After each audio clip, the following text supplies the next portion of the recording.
If you want to see more of Mass Effect Legendary Edition, oh, we're doing that right now, baby. You know, because we're in spin gravity, buying me a drink might be kind of complicated in a station like this. So you're looking at the station. Ooh, look at that. Look at that lens flare. Who are we, J.J. Abrams? So when you have a station like this, it would be operating under spin gravity. So it would be spinning about a central axis. And at the central axis in the Citadel is called the Presidium. And they must have some other gravity technology. I think, you know, they call it EZO, and it creates artificial gravity on their spaceships and stuff. But how you create real gravity on a space station like this is you spin it. So you would, if I were the developer, you'd see a slight spin being added there.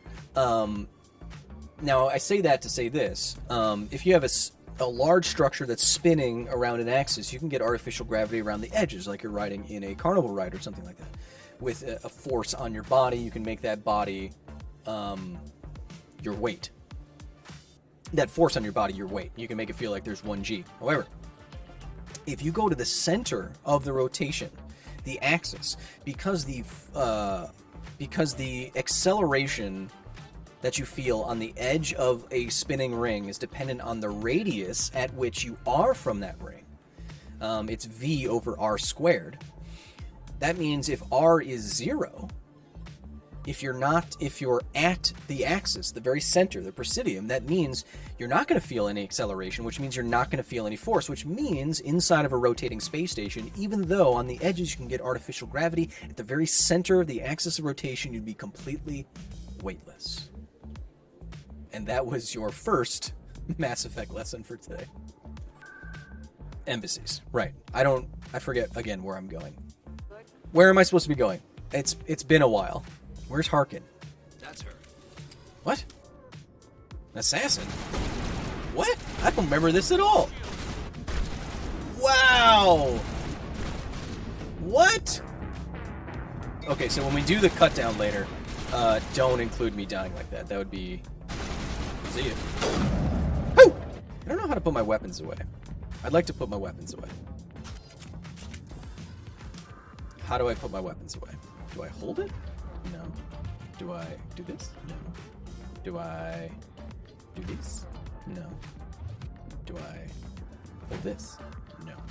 Do I do this? Nope, that's a grenade. Alright, we'll figure it out. Oh. Sorry. You're not liars. Here's the thing. If I was attacked by assassins and then one of my team was like, those are Saren's men, they look like Saren, they're the same species, and Saren's an evil name, you feel like that would be enough information, right? I don't know, let's travel back to... No. Somewhere... I didn't tell anyone, I swear. That was smart, Doc. Now if Garrus comes around, you stay smart. Keep your mouth shut, or... Who are you? Let her go. Drama. Whoa! Don't remember that. Dropped him like a sack of dirt. Peek! Come on. You don't peek. A Krogan might come in handy. We could definitely use Last a I Krogan. heard, he was at the C-section. So what I like about the Krogan What's he doing morphology is that they have multiple Fist organs, accused him of making redundant threats. organs, such He that brought Wrex they're like in. they've evolved on a harsh hurry, world you can called catch him at the Tuchanka, academy which I before love he saying. Move out.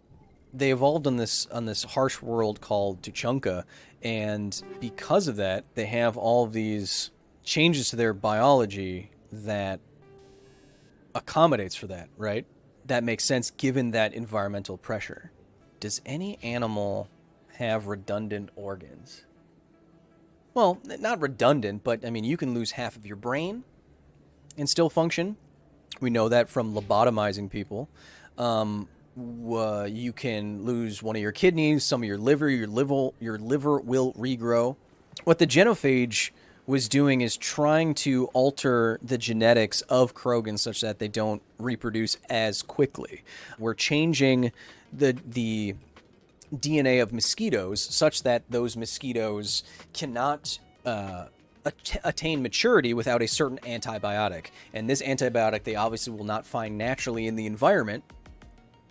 And so we raise some females and we raise them with the antibiotic so that they mature with this altered DNA. But then once they go out and have babies in the environment, those babies don't have that antibiotic. And so they're mating with the natural population and then producing babies that will never be fully grown. So release enough of these females into the population to have them start interbreeding, or breed a bunch of them first and then release them into the population. Eventually the population will start going down as viable mates start plummeting, and that's one way to deal with it. We didn't do that. They didn't do that with Krogans. They just artificially changed the successful birth rate, where like it's more or less changing like the child mortality rate, which now that I say it, that's exactly what we did with mosquitoes. Solarians did to Krogans what we did to mosquitoes. Oh my goodness. Where is C-Sec? I really hate this guy. Goodbye.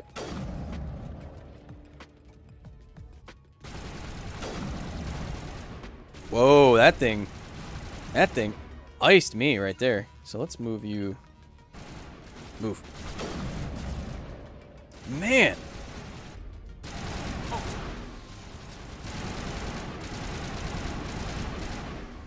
Oh. Wait!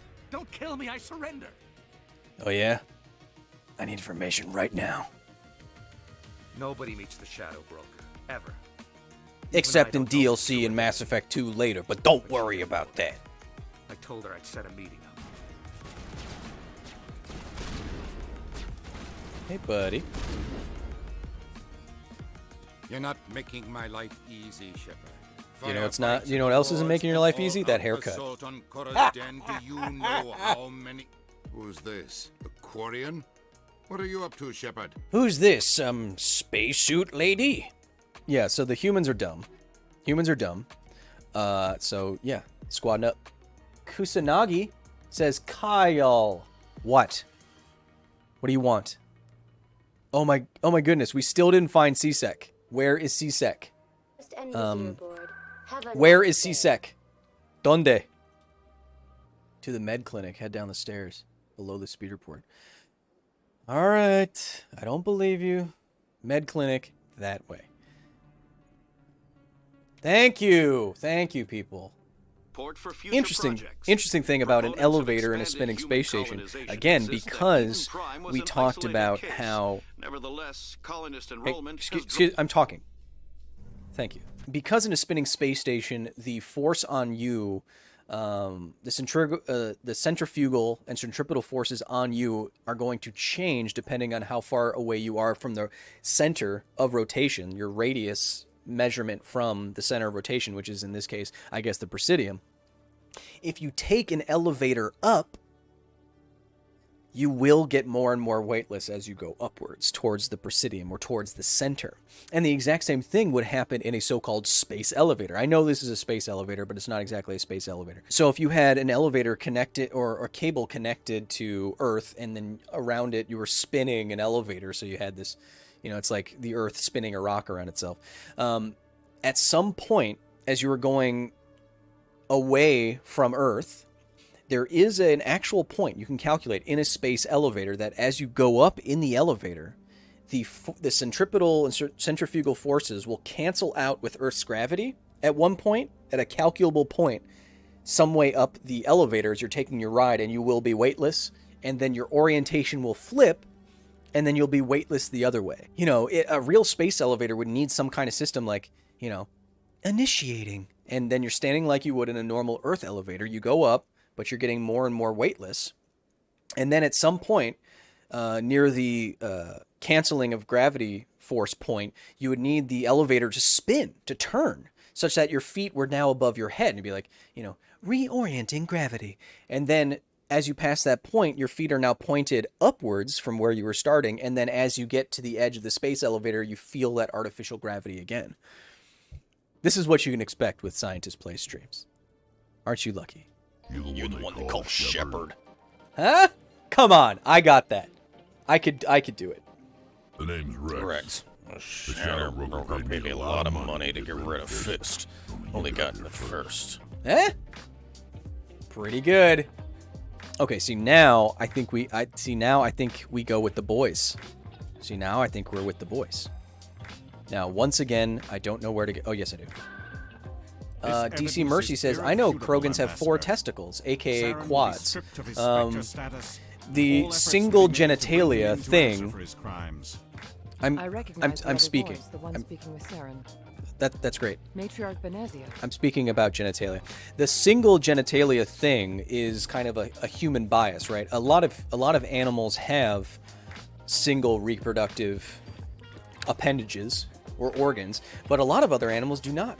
A lot of other animals have multiple phalluses and multiple birth canals. So just having a single one of each is not necessarily the norm. DC Mercy says, this is better education than I got from school. You did not go to a good school. Or what a normal person would say was, thank you. But I'm not.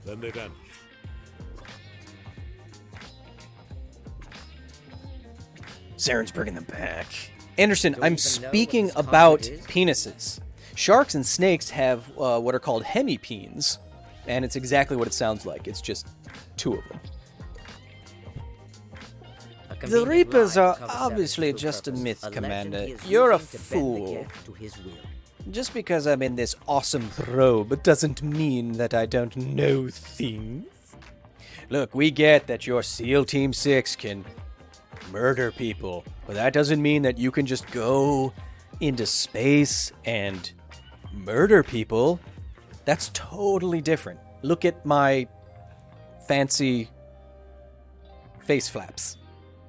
I faced Saren on Eden Prime and exposed him for a traitor. You make Caltech says you make science extra cool to learn about. Hey, baby, that's a, sorry, I called you baby. Come with me. I'll need your help to set all this up.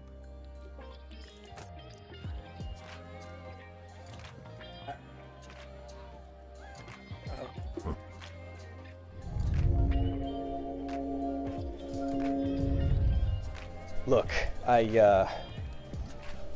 you tried to say something nice, and I called you baby, and that was weird. And I'm gonna have to deal with that. So I want to apologize on behalf of all my new Twitch patrons and subs, and whatever else it is. I want to apologize in front of a star to you. Pertan says, love the scene, Kyle, just missing those glowy eyes and a swivel chair. I mean, aren't my feet enough? Like, what else do you need, you know? And I'm sitting like a guidance counselor, like trying to be cool with you, right? Hey, I know you're having a pretty hard time out there, buddy. It's not always easy to make friends your first day of school, but, you know, maybe if you tried not wearing the fedora, it might help you. It might help you. And Drami says, the conclusive man. Oh, it's so good. It's so good. That was so dang good. I'm so proud of you. I'm so proud of you. How do I get to my ship? Udina will be in the embassies because he's an ambassador. I have a master's degree. Yo, this guy is a Sith. You can tell that this guy is a Sith. Yep, I'm a Sith. I'm nodding my head knowingly. Where's Udina? Stop stealing corpses. Where is Udina? This is annoying to me. Oh, it's right here, chat. I don't like. See, I've heard streamers call their chat like that, and I don't like it. I'm not gonna call you that. You're staff. Natera and Nymphati says, I'm staff. Does that mean that you get paid? No. Actually, it means that you pay me for the privilege. Speaking of, you can go to patreon.com/Kyle Hill. Join the facility today. You can get to join our Discord, talk with me almost every day, but I'm always lurking there. You get episodes early, like you got today's episode yesterday. You can get behind-the-scenes photos. You get private members-only live streams. Not like this, where we're talking to a couple hundred people. Like private. Tossin555 says, why don't we just take the entire sun and put it into a battery? Because you don't understand how the sun works. Do you know how many Earths can fit in the sun? Like 1 million. Do you know how big the Earth is? It's everything you know. And probably everything you ever will know. Because we're not going to make it. I'll try not to make things any harder on you, Ambassador. My favorite piece of music in a long time. Why do you need something like the Mass Effect relays to travel throughout just a single galaxy like this? Well, from the distance, from my marker here, from here to here is something on the order of like 100,000 light years.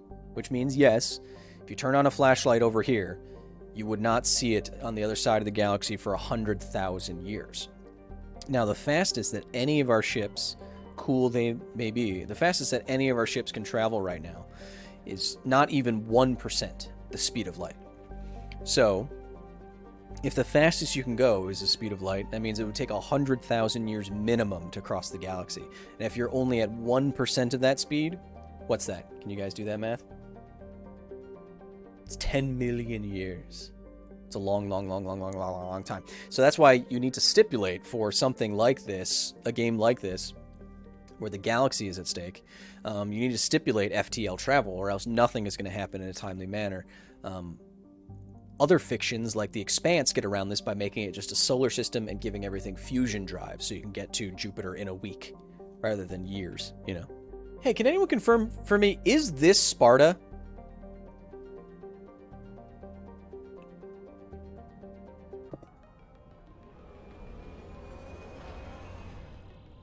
The Tactical Bucket, Jabo, one of my staff, says, it could be Mako or Breako with this remako? You're fired. How hot is lava? Lava is 2,500 degrees. If you were this close to it, you need some kind of material that is robust enough, or otherwise this would be close enough that the infrared radiation coming off of that lava would set the tires on fire. The T's on fear. Tostin says, what is the maximum size... Where am I going? What is the maximum size of an animal? The largest animal to ever live, you probably know this. The largest animal to ever live is the blue whale, and it can only accomplish this massive feat because it's in water, and this water provides a buoyant force. And the buoyant force literally counteracts the... It's fine. Literally counteracts the gravitational... It's fine. It drives... It's so much easier to drive. It's so much better to drive. This buoyant force, which is dependent on the volume of water displaced, literally counteracts the force of gravity. And because it's dependent on the volume displaced, that's why it's so hard to put a beach ball underwater. If you've ever tried to like submerge a beach ball at the beach or at a pool or something like that, it's super, super hard, even though the beach ball is super, super light, because it has so little mass, but the volume that it displaces is so high. But without that, animals can only get so big, you know, the size of these large dinosaurs. So the maximum size seems like it's something that's already been somewhat tested by evolution, right? Oh, my body. See, now, why does it look like they feel pain? That seems like having your robotic dudes feel pain is probably not something that you need to do. Uh-oh. Not gonna make it. Yes, I am. Nope, I'm not. Nope. Yes, I am. Oh! How are these weapons that you're seeing, how do they make sense scientifically speaking? Well, scientifically speaking, these are railgun type weapons. So they're firing small bits of metal at incredibly high velocity. They do this with the so-called EMF, or an electromotive force. And if you break those words down, it's exactly what it sounds like. It's a force that moves something from an electric field. So what you do is you have two rails, hence railgun, and you put a piece of metal in the center of it. And because of this specific geometry, when you run an electrical current through these rails, it creates a induced magnetic current and a EMF, a force that, because of the way that the electric current is moving, well, it's moving this way, providing a magnetic field that goes this way, force on an object that goes outwards from the barrel of the gun. If you do this, you can do this with a lot of electricity to propel these things at extremely high velocities. And if you're doing something like that with a lot of electricity, that means a lot of electrical resistance if you don't have something like a superconductor, and a lot of electrical resistance means a lot of heat. Where is all that energy going? Well, some of it has to be lost because of thermodynamics, and some of that is lost as heat. And so you would need either heat sinks, which are materials, masses of materials like metals, that can absorb a lot of heat very quickly, like my pure diamond ring here. Diamond would be a very good heat sink. But all that heat goes into a hunk of material very quickly. You can see these heat sinks in your computer, if you can see into your computer like a fancy streamer boy. And then you eject these heat sinks to get rid of that heat. That's what the cartridges are in Mass Effect 2 and Mass Effect 3. And this is just an overheating issue, so you want the gun to cool back down. But it does make sense if you're using EMF rifle rounds with electrical resistance. Let's get back to it. Hey, buddy. Hey, how are you firing behind your butt? Hey, what if I knock you over? See, that's a slight oversight. If I can completely knock you down like this. Oh, my body. Oh. Was that for engineering? Dr. Strangeove says it has a forward boost now. Does it? Oh my gosh, you're right. Okay. Hey.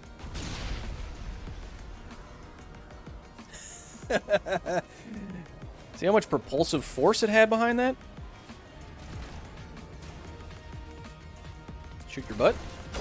Oh, my legs! You shot me in my only weak spot. My thick femurs. Yeah, I see it. Yeah, I see you. Yeah, isn't the combat music fantastic? I think there's a Geth Prime here, if I'm not mistaken. And that's serious business. I remember when I did this the first time, I really cheesed this. I think I hid. Well, I'm definitely going to cheese the Geth. The big guy, because that's hard. Come on, come on, come on. Come on. Come on. Oh, no. Oh. Oh, oh no. He did the toxic to me. That fool. Okay, back on me. Regroup. Oh, you're... Oh, jeez. I know what yes, of course. Should hit him so he goes down. Yeah. Old snipey snipe. We're gonna take out this guy here. Woo! We're gonna take out, gotta take out that kinetic shield, kinetic barrier. Huh! Woo! And then we're gonna... Go ahead, peek. No thanks. And then we're gonna get in front of this guy here. Overkill. Overkill. Warp.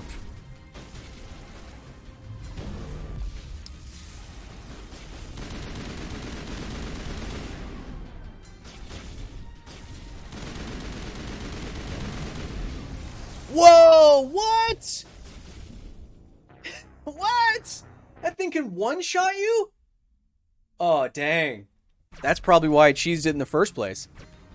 Ooh, I look so cool like that. See ya. See ya. I'm gonna fire at this thing a couple times. Right in the face. Hopefully it doesn't just one-shot me again.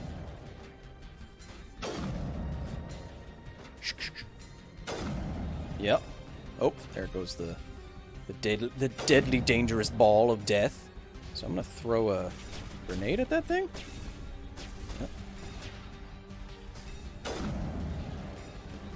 Don't. There we go. Come on. So let's sabotage warp. Warp it. Ayo! Right in his gut.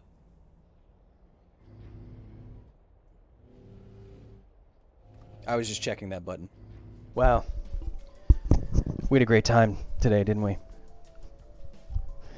little over 3 hours playing one of the best games ever made.